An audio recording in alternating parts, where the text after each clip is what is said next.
Hi guys, I'm T. Recently, I've gotten sick from reading manhwa.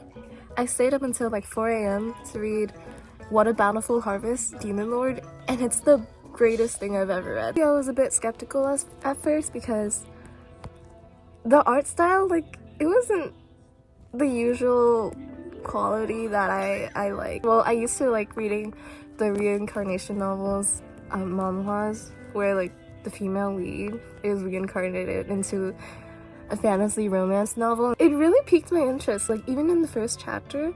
The main character, the demon lord, he checks up on the soil conditions and he's like, there's no nitrogen here. And then he figures out, where can you get nitrogen? From lightning. He realizes that as the demon lord, he has the skill Bloody Strike, and yet he can't really use Bloody Strike clearly since he used to be a human like a day before and now he's a demon lord. So his subordinates are thinking, hey, our demon lord has gotten super weak and now we can kick his butt. So the first underling decides to 1v1 him, but the demon lord with the power of plot armor knocks him down. The demon lord turns him into a lightning rod and he tells the second underling, hard talk, which is the second underling, I want you to cover this whole area with fog. It has to be so thick that water will be flowing. But this makes the underling think that, does he intend to make this whole place wet so he can make his lightning more painful? What a creative way of torture. I've learned something new today. But in reality, the demon lord has really good intentions, but his approaches are often misunderstood as torturous methods. The manhwa was so good that I even recommended my boyfriend to read it.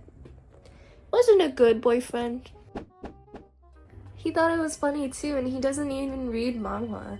You know it's really good when an intellectual, avid reader says, oh, that's a pretty funny story. But that aside, I think the comedy aspect is really important in this, and it's not the type of comedy where, you know, the main character tries to deliberately act funny. It's more of like the story building and how you as the reader can read his thoughts, the demon lord, and he actually wants to do things out of his goodwill, but his demon army doesn't know that. You should definitely read What a Bountiful Harvest, Demon Lord. Let me know if you read it in the comments and your feedback on it, because I want to hear, like, is it just me? Because I think it's a really great manhwa, like one of the best manhwas I've ever read. And yeah, bye!